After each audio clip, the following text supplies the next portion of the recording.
Good evening. The Wednesday, July 12th Operations and Safety Committee will now come to order. We are convened as of 5:30, like we're supposed to be. Please mute yourself unless you are recognized to speak. Thank you all for joining us this evening. The committee meetings of the RTD Board of Directors may be held remotely via Zoom. They will be audio and video recorded. The meeting recordings, along with the unofficial minutes of the meeting, will be posted as soon as possible on the board's website. You can visit rtddenver.com. A live stream of this meeting is also available on RTD's YouTube page. Directors and members of the staff, if you would like to be acknowledged during tonight's proceedings, please raise your virtual hand and wait for me or whoever is assisting me to call you before proceeding to speak. Directors and staff participating by phone can also raise their virtual hands to indicate they would like to speak by pressing *9. To toggle your mute setting on the phone, press *6. Let's call the roll now for the committee members. Director Bouquet. Present. Director Bob Broom. Do not see Director Broom. Director Rusha. Present. Director Rosenthal. I'm here. Director Sloan. Here. Director Woodmore. Present. I am here also. Let's see who else we have. Do we have other board members? See a bunch of staff. I don't see any other. Oh, Director Tisdale. I'm sorry. I am here, Director Williams. This Ah, is Director Davidson. Thank you. Okay. I think that's all. Public comment is what's next on our agenda, and it's open to anyone who would like to address the committee regarding any topic listed in the published meeting agenda for the current month and the immediately preceding month.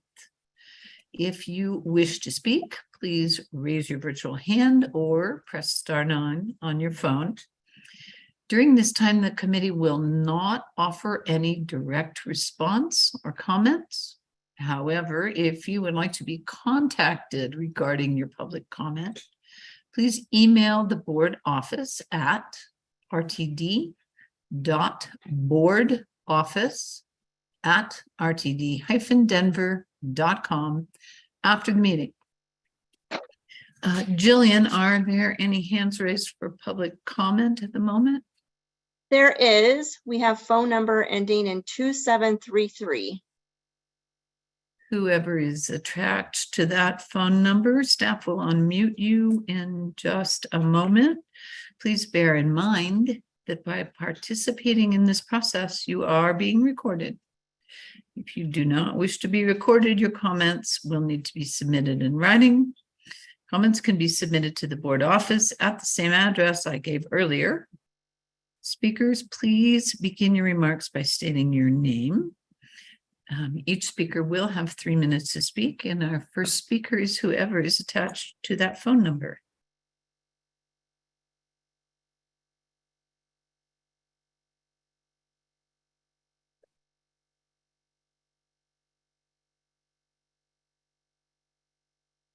Jillian, are they unmuted at that phone number?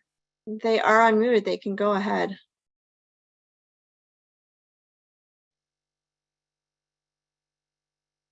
We'll wait just a minute. Sometimes technology is not our friend.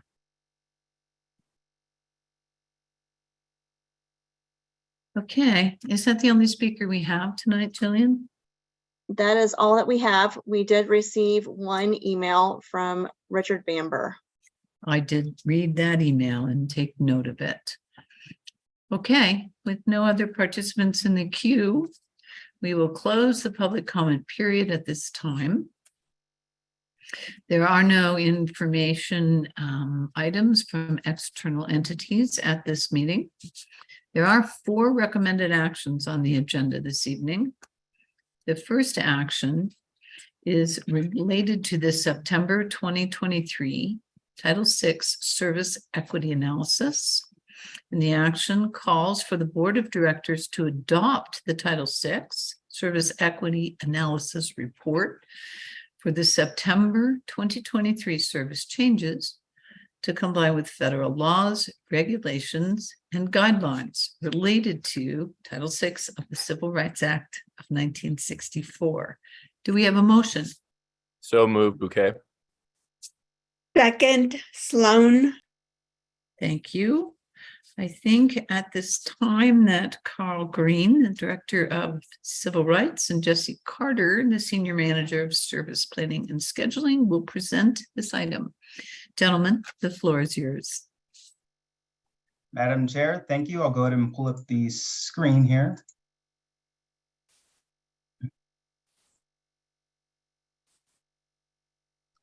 All right, how are we looking?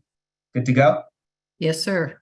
Again, thank you so much, Madam Chair and fellow Board of Directors. My name again is Carl Green Jr., Director of the Civil Rights Division, and tonight I'll be presenting on the Title VI Service Equity Analysis as it relates to the September 2023 proposed run board changes.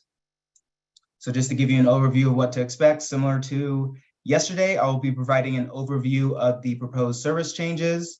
I'll get into the FTA requirements. From there, I'll get into the Title VI and Service Equity Analysis overview, and then spell out the Title VI policies, and then the methodology associated with the analysis, and then get into the results of the route and network level analysis, and then briefly go over the public outreach overview, and then end with the recommendation.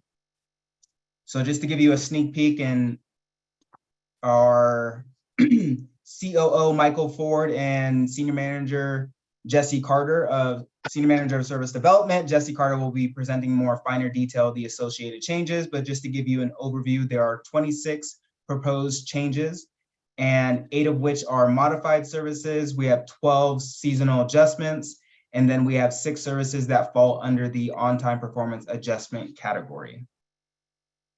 So just briefly, based on federal requirements, RTD must conduct a service equity analysis. And as Madam Chair denoted, before the service proposal changes are approved, the Board of Directors must be made aware, consider, and approve of the Title VI analysis before the agency takes action. And the authority that sets the precedent is the Civil Rights Act of 1964, which was signed by President Lyndon B. Johnson about 59 years and 10 days today. So we're on the 50-year anniversary. So essentially, specifically, Title VI sets up the non-discrimination requirements as it relates to agencies or entities receiving federal financial assistance. And then we have the FTA circular, which provides the policies and procedures and the framework for carrying out this type of analyses at the staff level. And then we have the board adopted Title VI program, which sets and tones the policies in the way in which we carry out our analysis. So just to give you an overview of the analyses, specifically as it relates to service changes, step 1 is identifying or making the determination of whether the proposed change meets the major service change threshold policy, which I'll go over in finer detail in the presentation. Step 2 is evaluating the potential impacts with respect to Title VI populations, specifically minorities. So we have a disparate impact policy as well as a disproportionate burden policy, which covers low income. And by definition, again, that is at or below 150% of the federal poverty level. If we identify that there is a potential impact, then we move to step 3, which is about evaluating alternatives that will meet the intent and purpose of the proposed service changes, or we will look to either change course or address the negative impact by a mitigation or avoiding that potential impact. And from here on out, I'll probably refer to minority and low-income populations as either equity or Title VI populations, but just for the board's edification, just want to make certain that I will be utilizing those synonymously. All right, so now I'll be getting into the Title VI policies, specifically the major service change, as well as disparate impact and disproportionate burden policies. Again, I'll refer to, just for to simplify the language, I will refer to it as DI and DB policies, but yeah, just to give y'all a heads up. So as far as our major service change policy, that is a 25% increase or decrease in the service hours of any route that would remain in effect 12 or more months. And then by virtue of the major service change results, there is one major service increase out of the 26 changes. And then getting into the DIDB policies. So we have established thresholds within those two particular policies, and the threshold is 10%. So as we test for disparate impact at the route or system level, we are looking at the delta between the comparator groups from minority versus non-minority and low income versus non-low income. And just to illustrate what the methodology and how the analysis is conducted, we can see that the blue graph or the blue bar in this diagram, it shows that 25% of the non-minority population will be impacted by the service increase. Where if we take that threshold of 10%, we then apply that for major service increases, and that is 22.5%. So what we're looking at here is if the percent of minority populations is below that 22.5%, then that would be considered a potential disparate impact. And then on the inverse, if we're looking at major service reductions, we were flipping it around, we're adding 2.5% to the 25%, because that is 10% of the 25%, so 2.5%. And if it's a major service reduction, if anything falls above that, then that above the 27.5, then that would be considered a potential impact. And the similar computation is applied for the low income or the disproportionate burden threshold of 10%. So taking a deeper dive, just to explain the methodology, as some of the board of directors are well aware, dating back to June of 22 last year, prior to that date, we would complete a route level analysis, but looking at being able to take a deeper dive on the associated impacts that are potentially proposed, we have moved in the direction of doing a network level analysis. So essentially the difference between the two, for the route level, we're just looking at individual routes and utilizing GIS or ArcGIS, which is a geospatial database system, where we're looking at the demographics, a quarter-mile buffer around that particular route. And then in comparison, when we're looking at the network level, it's an aggregate of all the major service changes and looking at it in totality, or from a holistic standpoint, what is the potential benefits or burdens as it relates to the proposed service changes. And one thing that I just wanted to highlight here is the way in which we do our analyses is the tip of the spear, so to speak, as we think about different transit properties. And just to give a selfless plug, the Transit Equity Office, we've done a lot of different consults across the nation of how do we carry out our analysis. So I just wanted to emphasize to the board that we take a robust effort as it relates to assessing the way in which we put out service. So I just wanted to highlight that here. So as I mentioned earlier, there was only one line that met the major service change threshold, and that was Route GIS. So just as y'all can probably see, that because there was only one service change and looking at the demographics around that particular route, there was a potential disparate impact, but no disproportionate burden. And I'll get to it a little bit later in the presentation, but there's minimal concerns from a Title VI perspective, and I'll identify why. So by virtue of the way in which we do our analyses, again, another best practice that we've implemented is looking at key public service destinations. And I know that is by direction of our general manager and CEO, Deborah Johnson, as well as feedback from the community, is it's not just looking at where people live, the neighborhoods that people live, but it's also, are we increasing access to these key destinations, which includes retail and convenience stores, academic institutions, social service agencies, senior housing, and of course, jobs or places of employment. So looking at the GS specifically, it creates a lot of new access by this reinstatement. So if we look at this table here, you can see it increases jobs by about 34,000, grocery stores, 179, And then just looking, social service centers, 24, senior housing is 12, and then academic institutions is 14. And the specific names of these institutions are in the board report, or rather the attachment B of the recommended action item, where it spells out specifically the names of these different entities. So moving on with the public outreach overview, there were, as the board is well aware, there are 3 open houses that took place May 15th through the 16th of this year. And just wanted to highlight the additional efforts provided by the Transit Equity Office, where we identified community-based organizations and the key destinations around this particular stop, and did some additional outreach to communicate the associated changes with the reinstatement of the GS. So to give the network level results, just wanted to highlight here that minority populations receive a slightly lower increase in service, or were positively impacted compared to non-minority populations. And just doing the math here, it's a less than 1% less for minority groups. And you can see it's 0.47% versus 1.07% for non-minority, but the difference does meet the disparate impact threshold, which is at 0.96%.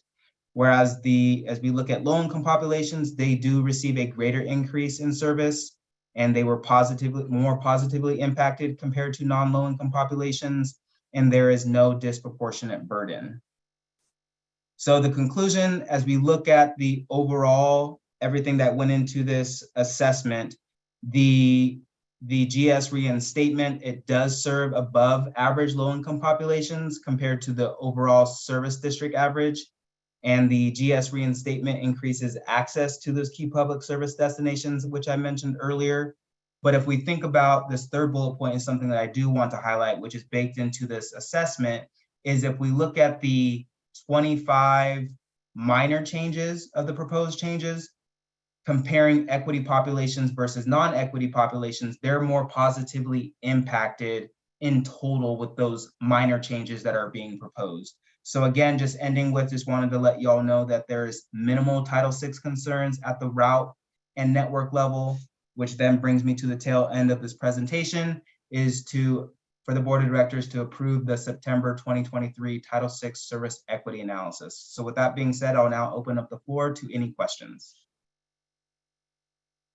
Thank you, Mr. Green. I owe you an apology. I was talking to your dad instead of to you.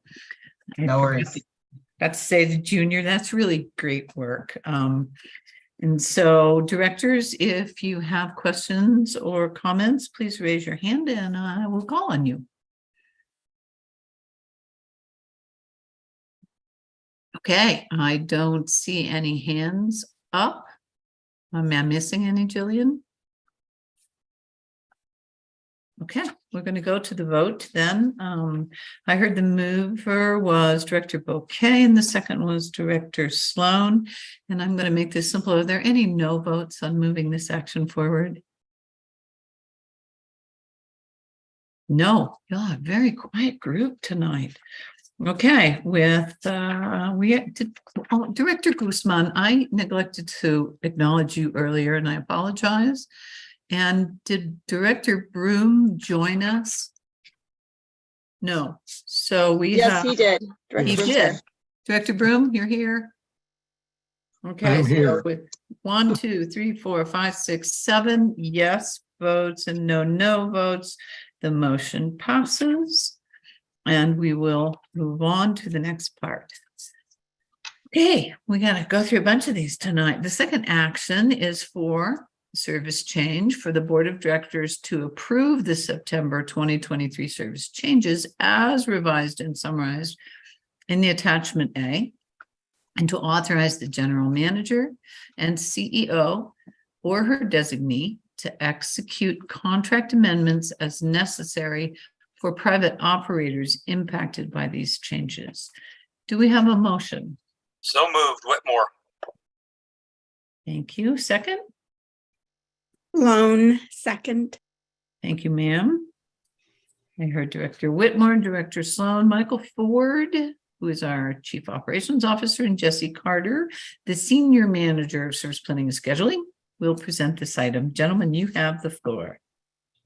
Thank you, Madam Chair. I'm Michael Ford, Chief Operations Officer, and I would like to provide you an update on the September 2023 service change proposal.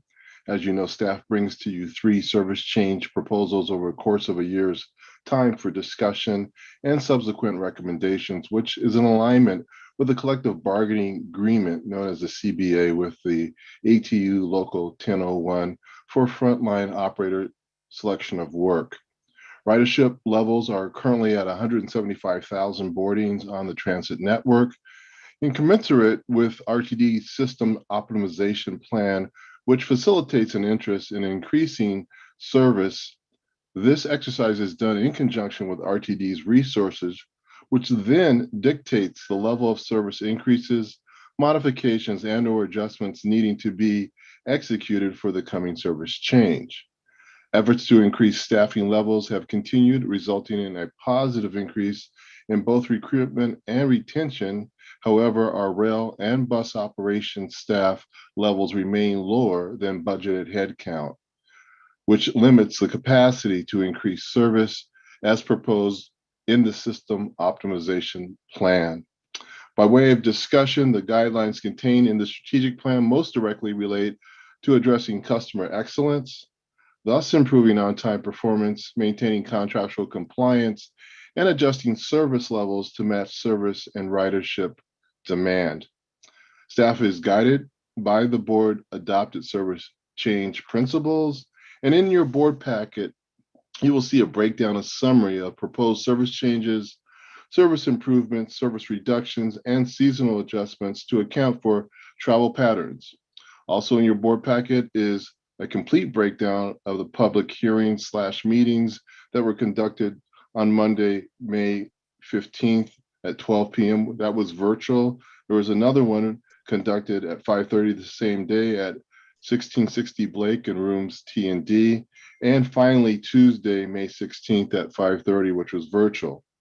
So at this time, I'm happy to take on any questions that you may have, and I would invite Jesse Carter, our Senior Manager of Service Development, to join me. Thank you.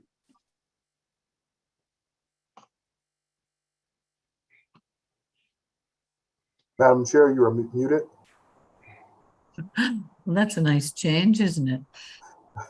I will ask anybody who has questions or comments at this time to raise their hand. Okay, we are a cooperative group. You gentlemen have given us good information and we have digested it, and we do not have questions or comments. I think that we will now call for the vote. I have Director Whitmore as the movement and Director Sloan as the second. We're going to make this easy again. Is there anybody who is opposed to moving this forward to the full board? Okay, seeing no one, we then have 7 yes votes, no votes, and no abstentions, and that motion passes. Madam Chair, Yes, Director Rusha. I raised my hand as a no vote. Oh, I apologize. I missed it. Now I see it. That's all right. Okay, thank you for that. So then we have 6 yes votes, 1 no vote, and no abstentions, and the motion passes and moves forward. Thank you, Director Rusha, for helping me with that. Okay, we are going to go on to the third action, which is for the Access-a-Ride call center contract. And the action states for the Board of Directors to authorize the General Manager and CEO or her designee to enter into a contract with First Transit, Inc. for the provision of Access-a-Ride call center services for 3 years, with 2 one-year options for a total of 5 years at a not to exceed cost of $22,908,566.35. Do we have a motion? Move approval. Director Broom, somebody like to second that? I can second it. I'll second it. Okay, thank you, Director Bouquet. With those, we will now have Michael Ford, the Chief Operations Officer, and Paul Hamilton, the Director of Paratransit Services, to give us some information on this item. Thank you, Gentlemen, Madam Chair. Michael Ford, Chief Operations Officer. I'm presenting information related to the Access-a-Ride Call Center contract renewal and award recommendations. RTD seeks a 5-year contract, 3 years with 2 one-year options for a call center service delivered to customers in the RTD district. Call center services are provided at Civic Center Plaza utilizing RTD's facility, space, hardware, software, and utilities. These services include Access-a-Ride reservations, dispatch, and scheduling, and access on demand, concierge service for paratransit customers unable to utilize an access on demand app to book their trips. By way of context, Access-a-Ride is RTD's federally mandated paratransit service complying with the Americans with Disabilities Act, known as the ADA. Also, Access on Demand is RTD's opt-in choice program comprised of 2 taxi and 2 TNC providers offering curb-to-curb service to access on-demand customers within RTD's district. Access-a-Ride services comprise approximately 60% of service provided to paratransit customers, with the remaining 40% provided by Access on Demand service providers. After a 1-month open solicitation period, proposals were received from 2 vendors, CXperts and First Transit/Transdev. A panel of subject matter experts review all proposals, ranked each proposal using objective criteria, which include service approach, technical and staff expertise, implementation of off-site call center as overflow, and cost. Based on the scoring criteria, the panel recommends awarding the Access-a-Ride call center service provisions to First Transit Transdev. That concludes my portion of this, and I would invite Paul Hamilton, Director of Paratransit Services, to join me if there are any other questions. Mr. Hamilton, do you have anything you want to add, or are you just going to wait for questions? I will wait for questions. I think he has covered it well. Okay. Directors, if you have any questions on this topic, I'll look harder to see if I see any hands. Thank you, Mr. Ford. That was well done. Okay, nobody has any questions or comments.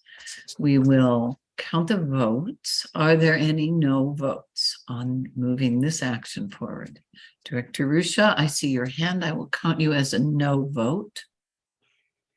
Anybody else? Okay, so that makes 6 yes votes, 1 no vote, and no abstentions. And the motion passes with Director Broom as the mover and Director Bouquet as the second. The final action for this evening's meeting is regarding the 2024 Public Transportation Agency Safety Plan, PTASP. I can say that part. The motion is for the Board of Directors to approve the 2024 Public Transportation Agency Safety Plan as is required by 49 CFR Parts 674 and 673 and 4 CCR-723-7 Rule 7345. Do I have a motion? So moved, Sloan. Second, Rosenthal. Thank you. I heard Director Sloan and Director Rosenthal. And at this time, I'm going to ask Dan McLean, our Chief Safety Officer and Senior Manager of Safety and Environmental Compliance, to talk to us about this item. Dan? Yes, I'm Dan McLean, Chief Safety Officer. Let me share my screen. Got a short presentation I'd like to share.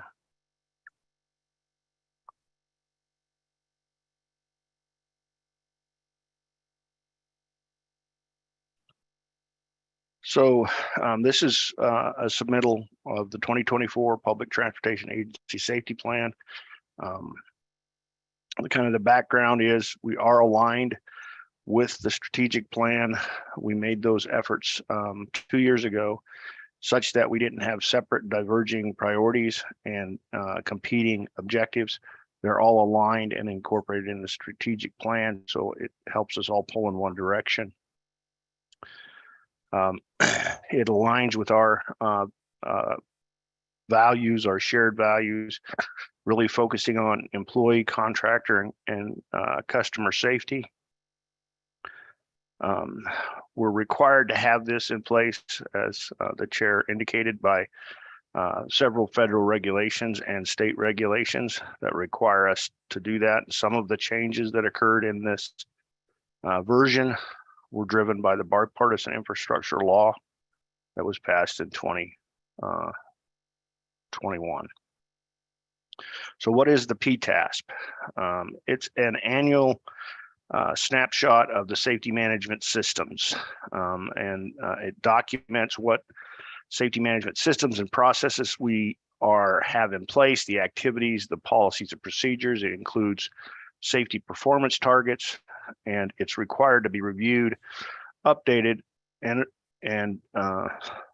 approved annually. We have added layers of approval because of the bipartisan infrastructure bill, and I'll get to that.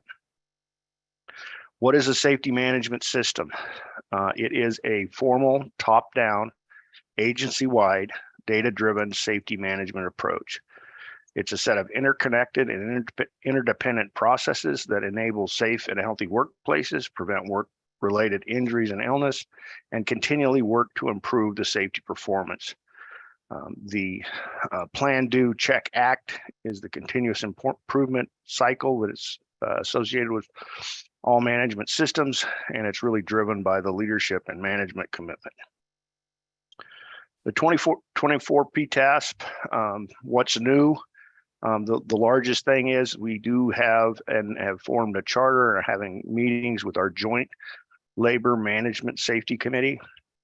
In fact, they have to approve this PTASP before it comes to the board of directors, and that's in place.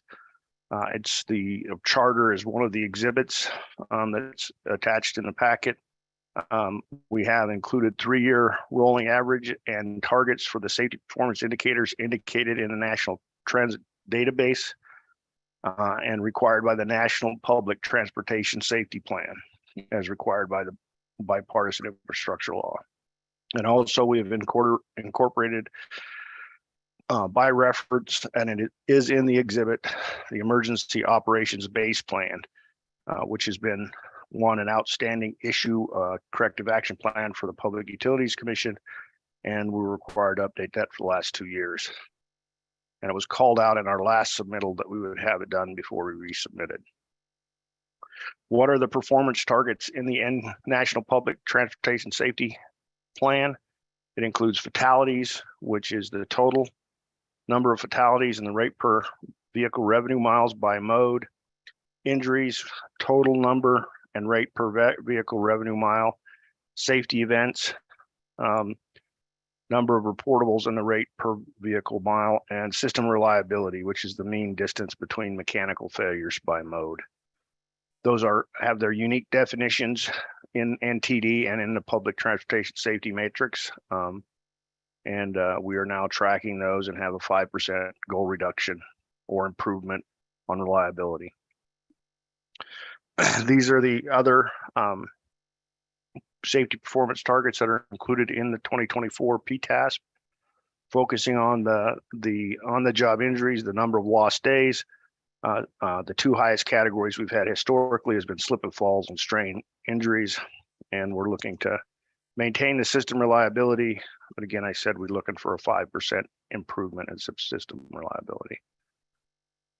So the activities is continuous improvement, which would be the continued implementation of operational risk management. That framework went into place in May of 2022, and we're applying it across the organization, maturing that processes as we go. Continue to implement event notification, reporting, and investigation policy and procedure. We've got several activities around that going to happen this year.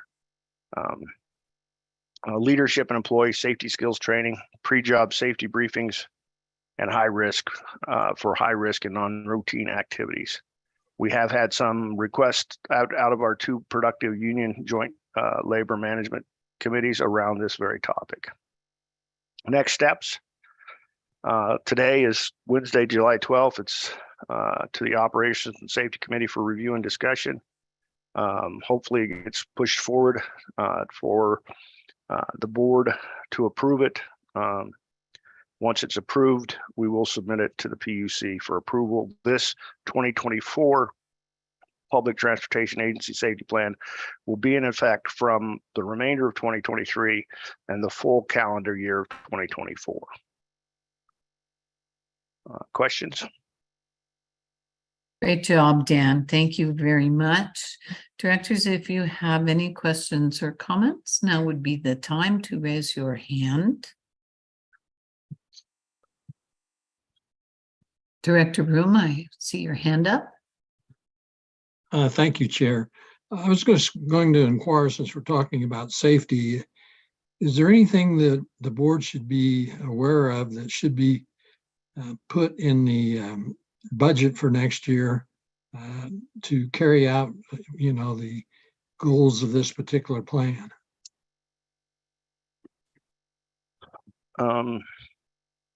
Deborah, you want to, if I may, yes, please. Thank you very kindly. And thank you for the question, Director Broom, and Madam Chair, thank you for indulging me. We collectively have been talking about the need to improve the state of our assets to a state of good repair. You have heard me say in various forums that we have constantly been building, and we are now at a place where we need to ensure we're maintaining our assets. With that as the backdrop as we go forward, and I've been in conversations with our Leadership Safety Committee, in addition to the Joint Labor Safety Management Committee, of which Dan co-chairs with the Union Vice President, is that we are going to focus on improving and enhancing our infrastructure. Quite naturally, we will be including in the budget work to repair the downtown loop. For those of you that may not be familiar, I'm talking about the original light rail track that was placed there when the system opened in 1994. So that's one such example. As we look at going forward with our safety management systems plans, how we can better capture various elements so we know how to better assess and close out certain actions that may require corrective action. So when we bring this forward to you collectively in the budget upon which you appropriate items, more specifically, we'll have to double back with you so you can delegate authority to me relative to safety initiatives that are underway. So that's a broad overview as we're in the midst of developing the budget now, and respective divisions and departments are putting together their line item requests relative to the alignment with our strategic plan. Thank you. Thank you. Thank you. GNCO. Director Broom, does that work for you? That works for me. Thanks. Director Rusha, I see your hand. Thank you, Madam Chair. My question relates to the Joint Labor Management Safety Committee. So I understand that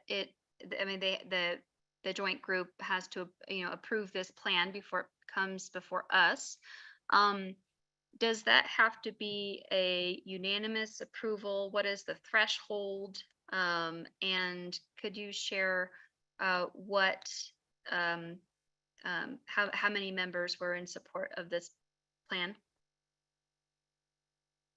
So I'll start and I'll yield the floor to Dan. So just for everyone's edification, as written in statute in the bipartisan infrastructure law, it talks about there needs to be a joint labor management safety committee. It's not prescribed relative to how many members and things of the like. It's up to the organization. Hence, we went forward and we were intentional in reference to our composition relative to where might there be safety elements that are critical to our day-to-day core business, which is service delivery. So there is representation from RTD's management side as it relates to the modality. Specifically, we have representation from rail operations, bus operations. We have representation from what we know as our capital programs because they oversee our facilities. And we have Dan McLean, who is the co-chair along with the vice president of ATU 1001. More specifically, as it relates to the various union stewards that are overseeing the various divisions that have those modalities are also represented. So as it relates to the I can't say the word unanimous, I can't say that today. It's been a long day, but you guys get what I'm talking about. If it's everybody, basically that's not stipulated, but there is concurrence as we go forward, because recognizing that there's some subject matter expertise on the side of management, and then there's the experience that we have from our union brethren. So with that as a backdrop, I will yield the floor to Dan to explain how we have worked it out for RTD's Joint Labor Management Safety Committee. Dan? Yeah, so we started this over a year ago trying to form the committee. We've had several discussions. Again, the committee is to work collaboratively to improve safety throughout the organization. So hopefully there aren't any discussions where we don't agree, because we all are listening. There's good selection. It's been good conversation. To answer your question directly, it was unanimous to approve the PTASP. My team spent 4 or 5 sessions with the ATU, basically educate them in the 451 pages in this packet, and probably 425 of them are mine for the PTASP and the exhibits. It's a lot of information to digest. We have a lot of systems. We have a lot of regulations and requirements, and even understanding the role as their committee. It's not a tactical committee. It's not, do inspections. It's not to do investigation. They are designed to do oversight and make sure that what we say we do, and what we say and do works. And that's kind of the approach we've taken. Very cooperative, collaborative, and they're very suggestive. And right now it's been a very, we've had several meetings, but 2 official meetings, and they've been very successful. Super. Thank you, Mr. McLean. Director Russo, does that answer your question? Yes. And if I may make a comment, I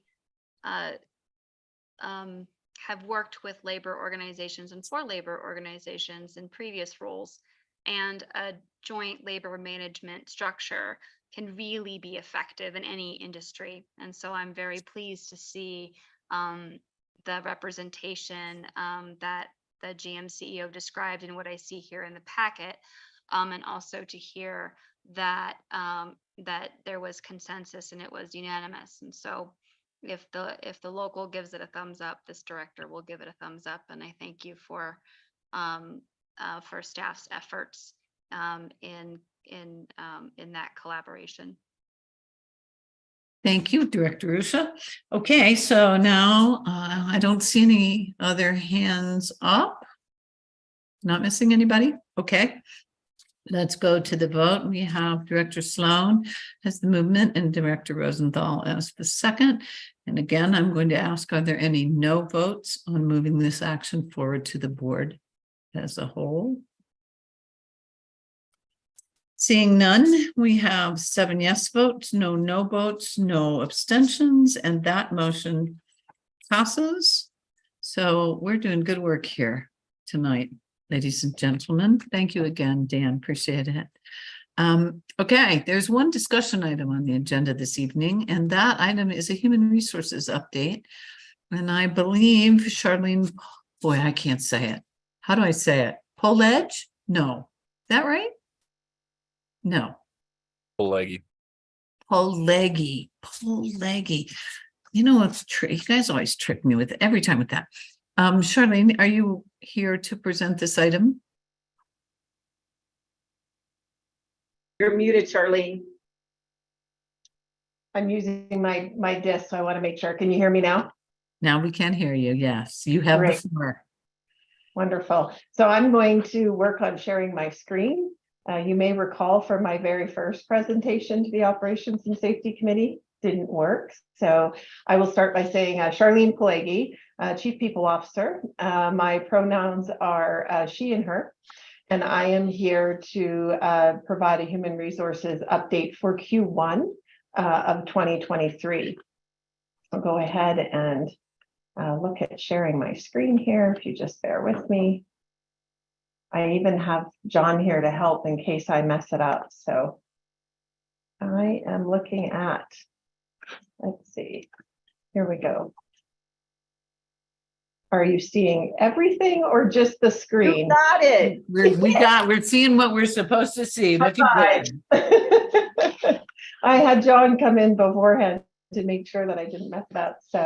So thank you, Madam Chair and members of the Operations and Safety Committee and additional members of the board who are in attendance this evening.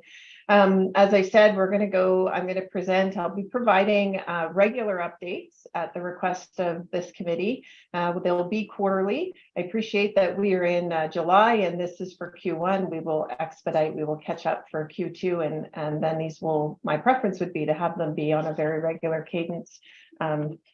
So if we get started, the first thing that we're here to talk about today are three things: people power, talent acquisition, and retention.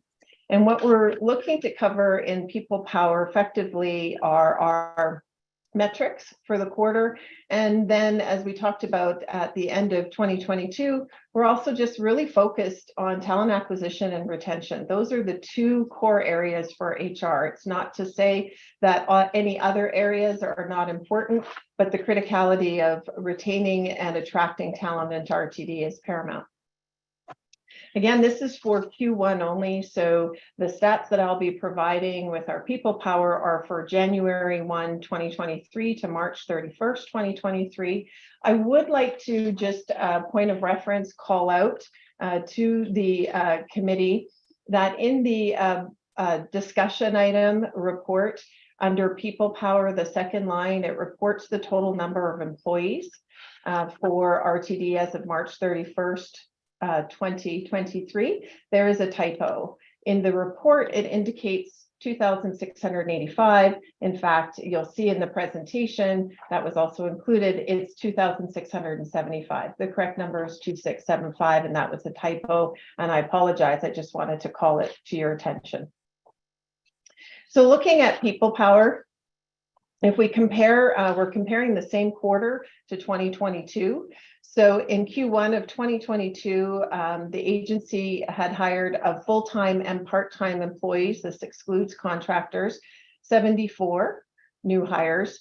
And in 2023, we've, in the same quarter in 2023, we've doubled that number. There's a total of 148 in the first 3 months of 2023. Conversely, we have seen a decrease in the number of departures within the agency. In 2022 Q1, we had 100 departures during that 3-month period, and in the correlating 3-month period in 2023, there have been 82. As you've heard me say before, ensuring that we have the right people in the right roles, doing the right work at the right time is critical to the agency's success. And in many respects, it is, as I said, it's the primary and sole focus of the Human Resources Department at this time. While we're seeing a positive trend over from the same quarter in 2022, we still have more work to do. When we dive deeper into these numbers and we explore the vacancy rates across key positions within the agency, we see that while the agency has an overall vacancy rate of 16%, which is a 2.2% reduction from 2022 year end, we have significant vacancies upwards of, as you'll see with transit police officers, 75%, maintenance of way at 40%, maintenance, general repair and body shop under bus operations at 33%. To just highlight this graph, it's the first time that I brought this graph to the committee. At the committee's request, I was reporting on bus operations and rail operations. As you see, we have included transit police, and we will continue to build out a broader, more in-depth HR dashboard capturing other areas where we have high vacancies. But we're piecemealing that together. What's important is we have the accurate representation, and we have great partnership with bus operations, rail operations, and transit police and HR, and we're continually engaging. So with that, when you look at this slide, how to read it, I appreciate there's a legend there, but if we look at bus operators, you'll see a 20% vacancy rate. The arrow is red because it has gone up. It's gone up 2 percentage points from the end of 2022, and it's greater than a 15% vacancy rate. Conversely, if there is a yellow arrow, that yellow arrow is pointing down, as in light rail vehicle maintenance at 32%. However, 32% vacancy rate, while it's an improvement, it's not where we need to be. And so yellow is to reflect that we've made some improvement, but there is still a greater than 15% overall vacancy rate for that position. So, and then conversely, if it's a green arrow, that means that it has had a drop over the previous reporting period, and that it is 15% or less overall vacancy rate. So a few things that I would like to highlight here. When we're looking at our recruitment process, certainly with our bus operators, we have significant resources in HR and the talent acquisition team working actively on increasing our bus operator filling those positions. So while we've seen an increase of the 2%, we'll see later in the presentation that there were a number of retirements for our bus operators. And so again, as I talk later in the presentation, it's one of the areas that we need to be developing strategies on forecasting those retirements and building out retention programs.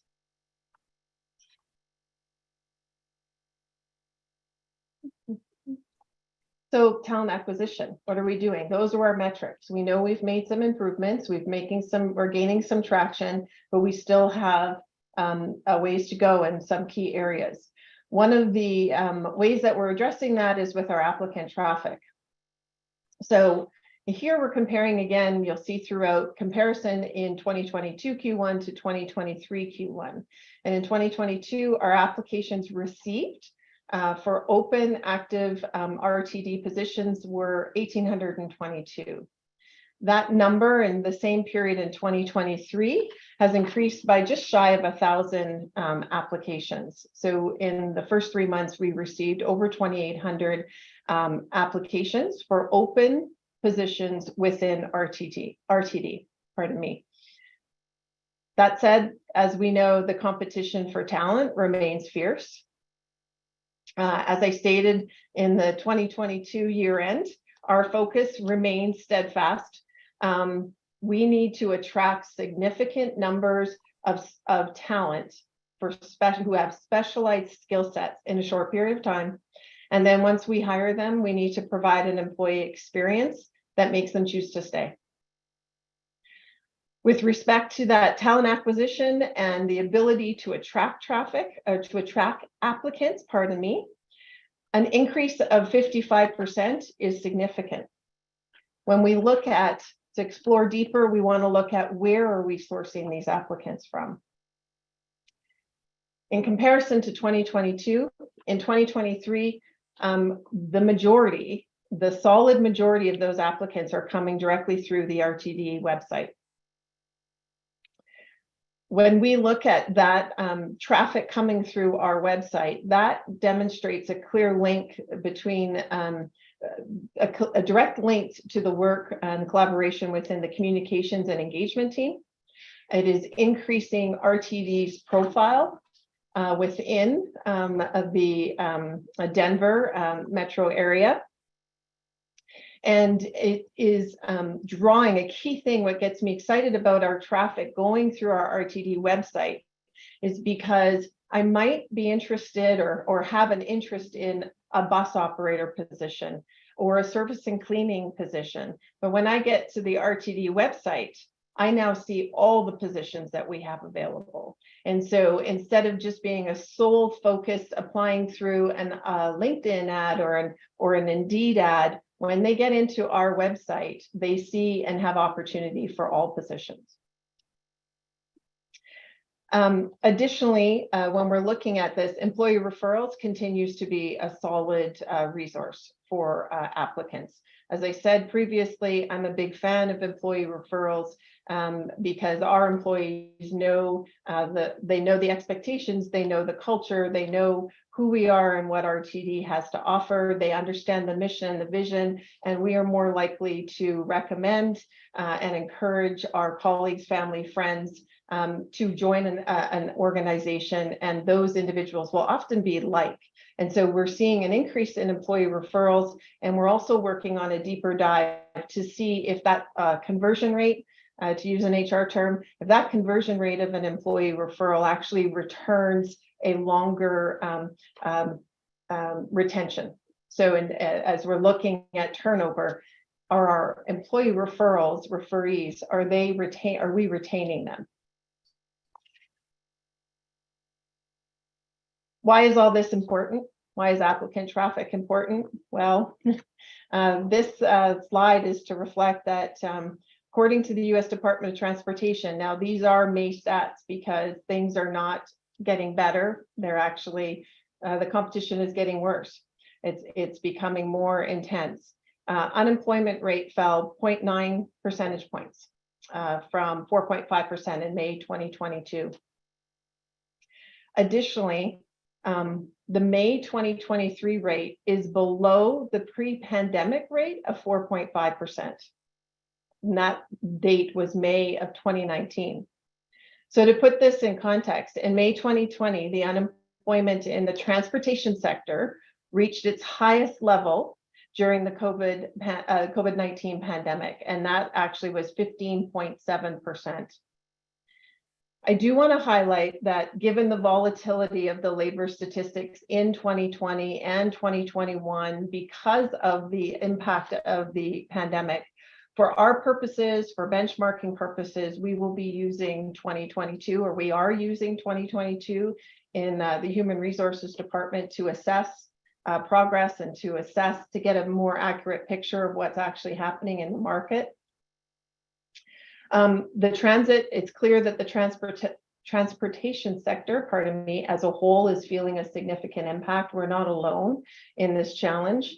What it means, though, is that we are competing for talent across sectors, across industries, and even within ourselves. And what I mean by that is as we saw in the prior slide, we have had some great success at promoting within.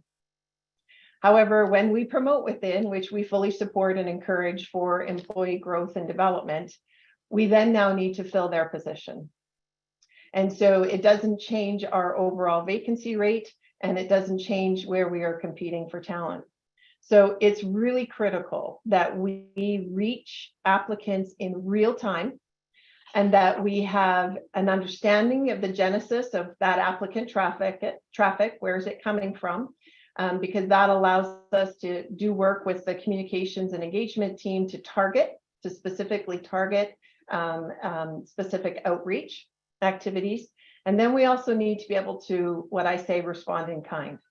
We have to be able to create an applicant traffic flow once they get into our system that is consistent, it's expedient, but it doesn't diminish the quality of our hires. So what are some of the process improvements that we're putting in place to try to attract and try to get that talent? We have increased community outreach. There are, through career fairs, community engagement, and as I said, targeted marketing efforts. In Q1, we held a 3-day RTD career fair in Boulder. Some of you will recall or be familiar with that. We've also engaged an event at a local high school in Denver and events in Westminster and Aurora.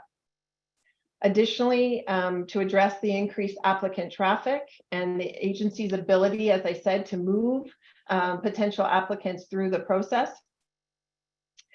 we have added additional resources That additional talent acquisition specialist, in fact, has already started, and they are working directly. We've added them to the bus operations recruitment activities. And we are continuing our process and are hopeful, pending a decision shortly in the coming weeks, on being able to have a dedicated police recruiter. Currently, our recruiter for police also manages other non-represented recruitments. And if you're not aware, recruitment process for police officers is a very lengthy, it's really complex, and it's quite stringent. And so it's very difficult. You can't cut corners, first off. You would not want to do so anywhere, but it's as streamlined as it possibly can be. So having a dedicated recruiter just focused on that would be extremely beneficial. Additionally, we're looking to reduce our time to hire and fill. So one of the areas we've identified is through our assessments. As I've mentioned before, we have a highly specialized and highly skilled workforce. And in the recruitment process, we engage in pre-recruitment assessments. We are looking at those assessments currently, and we've identified some to be updated that may be unnecessarily stringent, which is potentially excluding solid applicants. But if they can't pass the assessment, then they don't qualify to move on in the process. And so we need to look at our assessments and make sure that we are actually assessing what we need, and making room so that when we bring people on, even though they're highly skilled and specialized, they're not going to know every single thing about RTD, and that we have the accurate assessment. So if we're recruiting a mechanic and it's an entry-level mechanic position, then the assessment should be for an entry-level mechanic position and not a senior mechanic, as an example. Additionally, we're exploring utilizing technology to get those assessments in real time and to have them being passed through, as opposed, it's a very manual process right now, and we're exploring avenues for technology to move that through. While we're looking to reduce the time to hire, as I said previously, we are not looking to reduce the quality, but we also do not want to be unnecessarily excluding potential applicants. So moving on to retention, as previously noted, the number of separations compared from Q1 of 2022 to Q1 of 2023 has dropped. And this is good. We want to continue to see this trend. These are all positive trends, but we need to understand and explore more. So we're looking at voluntary turnover. Of the 82 separations in Q1, the majority were voluntary. And of those, when we are looking at well over, I think it's 67% were voluntary turnovers. If we push on that, as I said previously, retirement is the top. 26% of voluntary turnovers is retirement.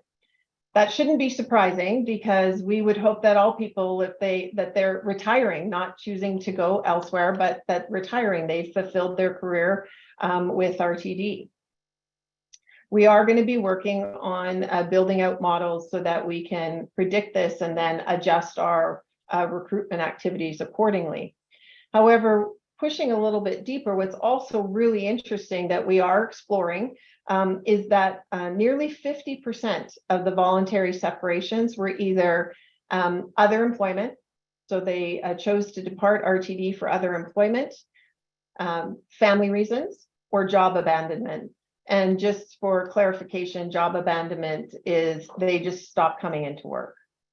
So we don't know, they haven't given us a reason, we don't know why. And so we've had in that quarter, for those three reasons, almost 50% of the voluntary turnover. So taking a deeper dive into those numbers, what we're looking and what we're building, and certainly we'll be happy to provide further information and future briefings. As I said, the retirement, modeling out that retirement so we can start looking forward. I appreciate that we are in a sprint to try to fill the many vacancies we have, but it can't preclude us from doing the strategic work of looking forward and forecasting and modeling what you would normally do when you're not trying to so actively fill numerous positions. Additionally, with the tight labor market, we need to really take an internal look inward, pardon me, because there isn't just an abundance of individuals just sitting out there looking for employment. When you consider the unemployment rate, that equates to roughly 1.6 jobs for every individual looking for employment, every individual who's active in the employment market. So we need to be looking at how we deliver our employee experience, things like our work-life balance, what growth opportunities are available. So when we're thinking of people who have left for other employment, the HR business partners are exploring those conversations and trying to understand, why did you leave for other employment? What's driving that desire to go elsewhere? Is it work-life balance? We do hear things relative to the scheduling in particular with bus operators and our rail operators. It's a very challenging schedule, coming in with no seniority, and how do they achieve a work-life balance and or a set schedule? So we need to be looking at that, and of course working with our partners at ATU, but not suggesting there's anything there, but we need to take that deeper dive and push through, and we are starting that work. I will note that, and I know that I think there's been a question asked before, consistently we're seeing 3% in this quarter, only 3% were dissatisfied with the pay. And I believe that is 2 or 3 people who left said that they were dissatisfied with pay, which is good, but we still need to find out what else so that we can build the appropriate retention programs. So in closing, what I would like to just say is that we will be exploring this information, and we are continuing to push deeper into what's happening with our retention. We're adding resources in our acquisition side. We're seeing great movement and presence in the market and interest in RTD. So how are we going to get them in quicker without diminishing quality, and how are we going to retain them? So I know I said that we're in a bit of a sprint, but this work is actually a marathon. We're not going to turn everything over in a quarter, but we are seeing positive trends, although small. We are seeing positive trends moving in the right direction. And so with that, I would just summarize that, as I said, it's not a marathon, but we are working as fast as we can and as diligent as we can in a very focused way to attract people into the roles and to retain them. Thank you. Thank you, Ms. Pileggi. You got it. I got it. Okay. I'll forget it again next time. I see that there are several directors with their hands. It was a great presentation with a lot of very relevant information. Director Rosenthal, I see your hand first. Thank you, Madam Chair, and thank you, Ms. Pileggi. Very good presentation. Drilling down a little bit on the abandonment category, I'm wondering, what were the warning signs? Were there any? And tied to that is, do you, as part of the departure, or I guess if they're abandoning, then you really weren't able to talk with the former employees, but perhaps you were able to talk with their supervisors and say, hey, do you know why they left? Or, was there any warning signs, that sort of thing? Thanks. Mm-hmm. Yeah, great question. So just for clarification as well, these numbers come from the supervisors directly. They're the ones who advise us, what has happened, and they're having those conversations. I would say that's some of the work, Director Rosenthal, that we're doing. So we're having the conversations. We have data. We need to now analyze it and follow up and try to find those trends or themes where if we see a spike, if you will, if we see a spike, what's driving that spike? So why people are leaving, we don't necessarily know with the job abandonment, But if someone's leaving for family reasons or for the other categories, you know, maybe those very individuals may have left because they got other employment and they should be categorized there. They just didn't choose to tell us. It could be for a variety of reasons. But yes, those conversations are happening. And that's part of the work that we're doing in HR is to get that data. And then what are we going to do with it? I'm a big fan of data, a little bit of a geek around it. But more importantly, now that you have it and you know, what are you going to do with it? And that's the phase where we're gathering the data right now, and then we have to do that analysis. Thank you. Are you good, Director Rosenthal? Okay, Director Bouquet, I saw you next. Thank you very much, Madam Chair, and thank you very much, Ms. Pileggi, for that presentation. I actually have a couple questions. I'll try to make them as brief as possible to respect others' time. So my first question is regarding the for those who were able to understand why they leave. Obviously, those who abandon were probably not going to get the clearest information. How are we collecting the information? Is it through an exit interview or an exit survey for those why they're choosing to leave? How are we collecting that? Yeah, and so I think I just want to be clear because you broke up a bit for myself initially. So how we're collecting that, first off, except for the job abandonment, as we've already discussed, we do two things. So we do a stay interview first off when people come on board, so we can get information about what drew them to RTD, what's working well, how was their onboarding, and then where possible, we do exit interviews. So the HR business partners do engage. Now I say where possible because it's not mandated. So if someone has chose to depart and they don't want to participate in an exit interview, we don't mandate them to do so. And so we are a bit restricted to the willingness of the employee who's chose to leave. The exit interviews are done by HR. The reasons and there's also the information that comes from the supervisors. I'm going to turn off my camera just based on my internet connection. So assuming it's an exit interview, it wouldn't be anonymous then, would it? Okay. So it's not anonymous, but we do, as an HR entity, we don't share that information because that is personal to that employee. So that is their personal information. And we do create an environment because we want them to share things or feel comfortable to share things that maybe we wouldn't want to hear, but it's important that we do hear. So the aggregate, as I said, when we're looking at this information, we're looking for the trends and themes, and then that would be reported as an aggregate. Okay. Yeah, I guess my question would be looking from an employee standpoint of, you know, in an exit interview, I know that we respect your ideas and opinions and everything, but sorry, I'm watching dogs too, so pardon me for extra noise. But I guess the overall theme would be, are people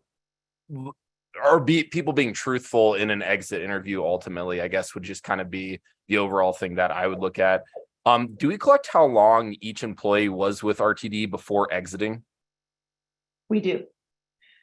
We do. And I can tell you that the group greatest at risk is 1 to 3 years of service.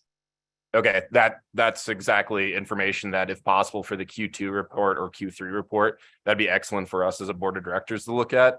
I'm looking at it a lens as a public school teacher where I think it's very similar. It is 1 to 3 years when it comes down to exiting the profession or exiting your job that you're at. And so, you know, pinpointing what that correlation is and kind of identifying would be pretty important. Next one is going to be, so the obvious one is that 75% vacancy when it comes to transit police officers. Is that because of our new goal of adding 40 new officers in a year? Yes and no. So Okay. yeah, that does include that. So it does increase the numbers. But additionally, as I indicated, it's a very lengthy process. And while that is for Q1, I can tell you that I think last conversation I had, there were over 45 applicants in the quote unquote queue who are going through the process. And the process, the length and duration and extent of the process is predicated often on whether you're already post-certified or not. So is it a lateral move from another police department, or are you a new recruit? It takes a bit longer, but those numbers have shifted already. There's significant traction being made, and as noted in that, I just want to highlight in the presentation, like the commander, that's one position, that 10%, I don't have it up in front of me anymore, but that's one position. Chief Fitzgerald has been diligently focused as well on ensuring that he has the leadership in place in order to lead all of these officers when we bring them on board. So it's shifting regularly. I can't give you another number other than those 45, but we are projecting in future months to bring on bundles of 10, hopefully, in a given month. Thank you very much. This is my last question for now, and I'll respect anyone else if others get to my question. So I'm actually looking at our Workday website, because you said, based on the Q1 information, that RTD website, I'm assuming, is that Workday website, correct? Are you looking at the, is it the, I'm not sure which website you're looking at. Is it's it rtddenvers.com/careers? Is that what we were Yep. referring to in your presentation? Okay, Yeah. so when you actually hit onto it and you hit onto careers, it'll post the amount of careers we have in each of what's classified as on this website as job family. So for instance, if I look at security, it says there's currently 2 jobs, and it says the posting is 30 plus days ago. I'm just curious, and I'm obviously not an HR expert, but I'm curious if we've talked or explored options of listing the true amount of jobs or officers, for example, in that needed, compared to, oh, hey, we have a position, we have multiple positions for transit police officer, and then we have a lateral transit police officer position. That's what's listed on the website currently. As someone who might be looking for employment, I might look at that and say, this has been posted 30 days ago. They're probably already in the hiring process. These are the only 2 transit police officer jobs they're looking for. That, again, is coming from me as like a different lens, as an educator, where it'll post, hey, there's 16 social studies jobs needed in our district. I just make that comment. I'm just curious if it has been explored of, hey, maybe if that's a technique to potentially look into of, hey, this is the amount of officers we need, or transit police officers we need. We are posting it, as in real time. I guess that would be my comment / kind of question, but thank you again for answering everything. So if I may, Madam Chair, just add one piece there. So thank you for the comment. There's a lot in there, and there's a couple things I'd want to explore. So there is a job family, and you are correct. There could be, as we see here with the police officers, there's dozens of available positions. I would want to step back and have an opportunity to look as well at the posting itself. Often the postings have language that will show the number of positions. I'm not familiar. I haven't looked at it specifically, but I certainly will go and look. Or additionally, there's language often that's included, something to the effect that says the position will remain open or the posting will remain open until all positions are filled. But again, I'd like to step away. I'll definitely take a look at that and see. And any improvement that we can make, to your point of, somebody might not apply if they think that it's 30 days or they think, well, there's only 2 positions. They may not choose to put their hat into the proverbial ring, but certainly we'll take a look at that. Thank you. Thank you very much. Okay, thank you for that discussion. Director Rusha, I see your hand next. Thank you, Madam Chair. I have a few questions as well. So the first is about custodial staff and cleaning. I anecdotally, and I guess I've heard this from folks too, I don't feel like we keep our system as clean as we used to, particularly on some of our light rail lines. And I was wondering if you had any insight if that is a staffing issue or a contractor issue. I'm just not familiar where that responsibility falls. If those are internal jobs or if that's an external contractor.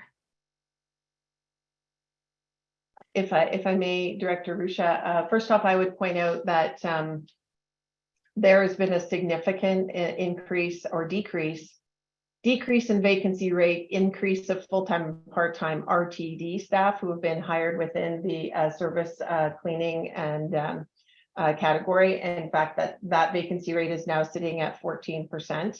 I would have to dig deeper on the actual numbers. I don't have that there. That said, I do recall at the end of 2022 that position itself, like that's a more than half decrease. So there's been significant efforts in the first quarter to hire service and cleaning staff. With respect to your comment on the cleaning, from an HR perspective, our role is to be hiring the staff to step in, and I wouldn't feel equipped or appropriate for me to step in and comment on that. But I can say that there has been a significant increase in RTD full-time and part-time staff in those roles in particular. That was when I joined in late December. That was, along with bus operators and rail operators, a primary focus of the talent acquisition team. Well, I guess a way to rephrase it, or another way to ask, or, you know, if any of these, is that lowered vacancy rate, that green arrow on custodial, due to outsourcing? I didn't ask you to make a comment about the state of our, if our facilities are clean, but rather I was just trying to figure out if staffing might be a reason as to why we are potentially having issues maintaining. But I can, it doesn't seem like that's. So if I can address this, I'd appreciate it, Madam Chair. Yes, absolutely. Director Rusa, there's multiple factors as it relates to the cleanliness of our system. First and foremost, at this agency, traditionally, we have done something differently than most transit agencies, of which I'm familiar with, and in the industry as a whole, whereby we were utilizing service and cleaning staff to also move rail cars. In order to move rail cars, you have to know how to operate a rail car. So when you're thinking about the option, do I want to be a car cleaner, or since I basically received certification to operate a rail car, I may opt to operate a rail car because operating a rail car yields higher pay. That's one of the issues at hand.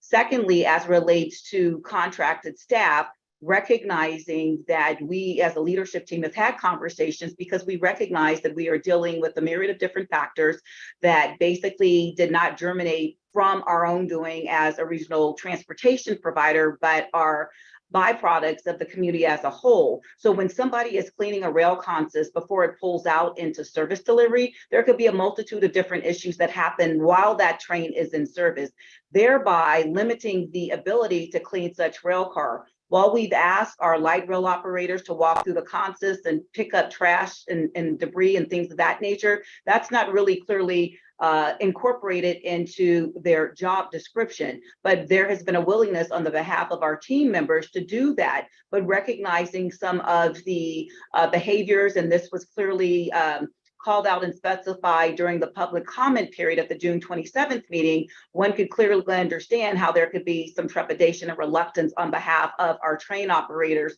to actually engage in that activity. So moreover, the other aspect that I would like to broach is that as a team, we have looked to see what might be within our purview that doesn't that does not hinder our collective bargaining agreement relative to contracting out some elements of service to keep our cars in a state of good repair. So rounding that all out, recognizing that we do not have what we call a yard master to move around rail car consists in the yard, that we oftentimes use people that are doing service and cleaning to do that.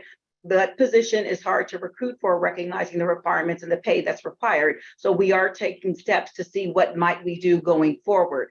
And then secondly, recognizing we want to adhere to a collective bargaining agreement because we pride ourselves on being good partners of labor. We have to in turn look at what is permissible within the confines and work in tandem with our union partners. So thank you very kindly, Madam Chair, for the opportunity to address that question.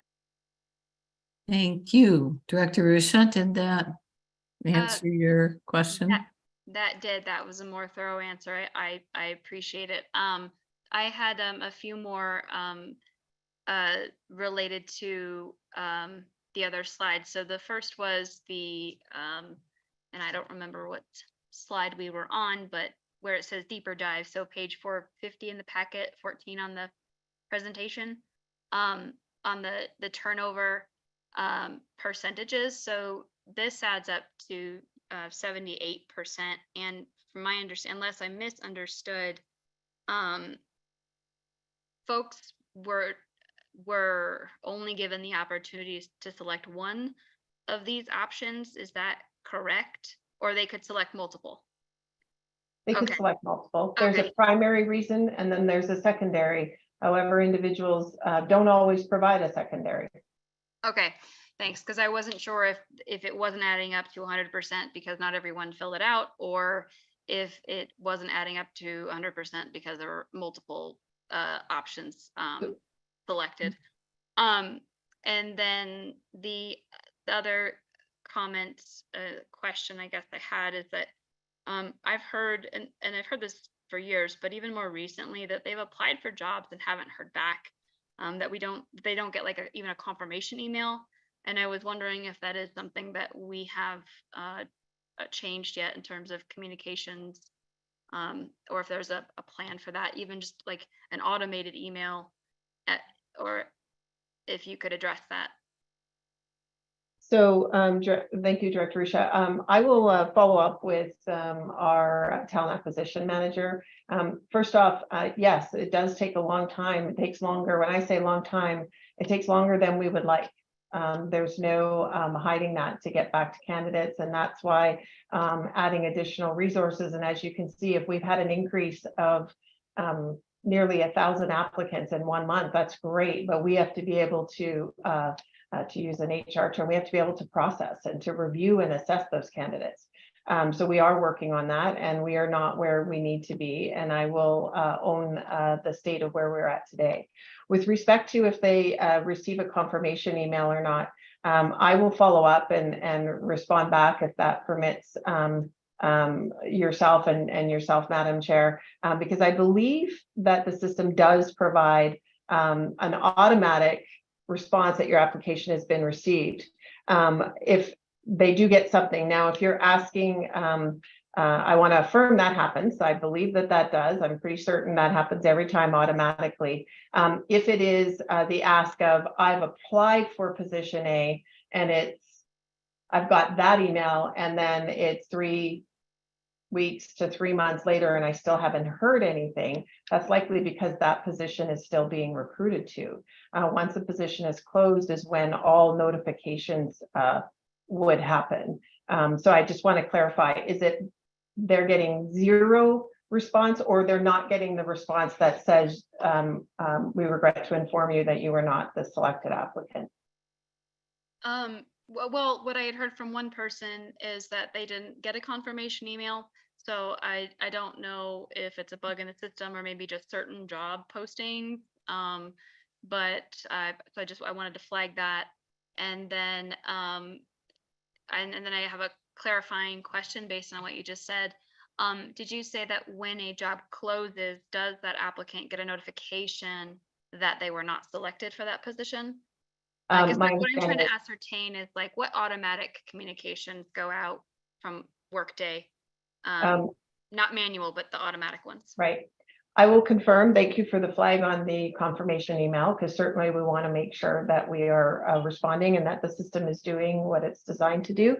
And yes, when a position closes, anyone who applied on that should be receiving a confirmation email. Now I will double check. And I will report back and affirm. Okay, thank you. Thank you. I see Director Broom's hand next. Thank you, Chair. I had a question about a leave of absence. Do we have a policy that deals with that? I know from time to time people will leave to finish up a degree or something like that, or even somebody returning from pregnancy leave. What is our policy on that? So to answer your question, Director Broom, do we have a policy on leave of absence? Yes, we have policy and procedure on leave of absence. Respectfully, I have not myself personally read every policy, so it would be difficult and not prudent for me to actually respond, but I'm happy to follow up with the committee. I mean, no disrespect to the question. We have hundreds of policies and I am not fully breadth at the top of my head with all of them. But we do have an approval process for when people need to take a leave of absence for specific reasons, whether that are parental leave, whether it be an education leave. There is a process in place for that. Thank you. Okay, Director Davidson, I see your hand. Yeah, thanks, Chair Williams. Thanks for letting me participate. I'll be brief. I just wanted to say, Ms. Pelleggi, just thank you for an incredibly helpful and data-rich presentation. That was as simple as it was data-rich, which is hard to do. I also just want to thank you for going on this journey with us. I appreciated the comments you made about the difficulty of competing, not just in transit, but also at large right now. And in order to act smart and compete smart, we need the right people on the job, and we need to be very data rich. So thank you for doing that. And it dawns on me that the last two audit risk assessments that we did, internal management flagged twice that the absence of data within RTD and the difficulty of obtaining it and acting on it was a risk to the agency. And what you showed just tonight shows tremendous improvement in this area and helps us really manage and act on things. I think it's tempting and easy to say, oh, we got to increase pay, or, we got to change this benefit or that benefit, or tweak this, or do this job fair or this website. And it's really hard to do that without the type of information you shared. And it's, I think, very helpful for the committee and the board to be able to see that the way you presented it. And so thank you for going on this journey with RTD. That's all. Thank you. Thank you, Director Davidson. That I can only echo that. I thought that was good information presented in a way that we could get a hold of. And I might have some additional questions, but I think I'm going to wait and email them to you afterwards. And I want to note that Mr. Kroll has been great about sharing with all of the directors when he gets a question that might be relevant to everybody. So maybe we'll go down that path. Okay, I see leftover hands. I believe Director Davidson and Director Broom have leftover hands, unless either one of you have an additional question. That is correct. My apologies. Thank you. That's okay. I'm good at reading those. Okay, seeing nobody else. Thank you, Ms. Pelleggi. That was nice. There are not any other matters that I am aware of to discuss this evening. And so I would like to remind everyone that this committee is not scheduled to meet in the month of August. The next Operations and Safety Committee meeting is scheduled for Wednesday, September 13th. We'll be at the same time and the same location. Unless anyone has anything else, I'm going to call this meeting adjourned at 7:00. Oh, I see, Director Rush, I see your hand. Thank you, Madam Chair. Just briefly, I was wondering, and I think this is the right committee, if staff could give maybe a brief update and some context on the status of the downtown Boulder station, as it's been shut down for 6 months. I think it's not clear to some folks as to why it's taking so long, and I would appreciate any broader context if possible. I'm not sure if there's anybody at this meeting that is ready to speak to that. Kroll has his hand up. Okay. All I was going to say, Director Rusha, is that I've seen a great deal of email traffic on this issue today, and I believe the administration is formulating a very detailed response that'll be out to the board in some time, relatively soon.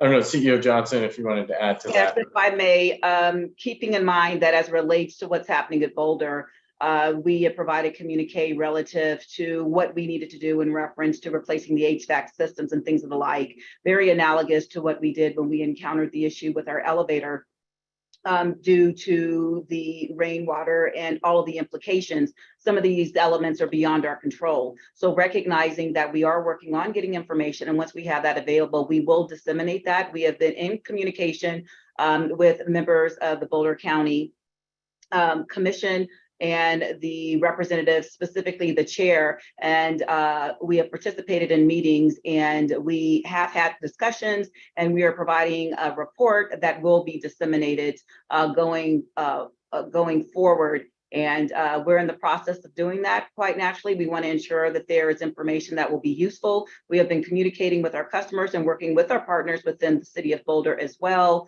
and all of our operations around that. We have been communicated. So yes, I just was made aware of the inquiry just this afternoon, as I was not copied on that transmittal and received the information. So recognizing that information just came to my attention maybe a couple hours ago, we will do our best to disseminate information to this full body. Thank you very kindly for the opportunity, Madam Chair, to address.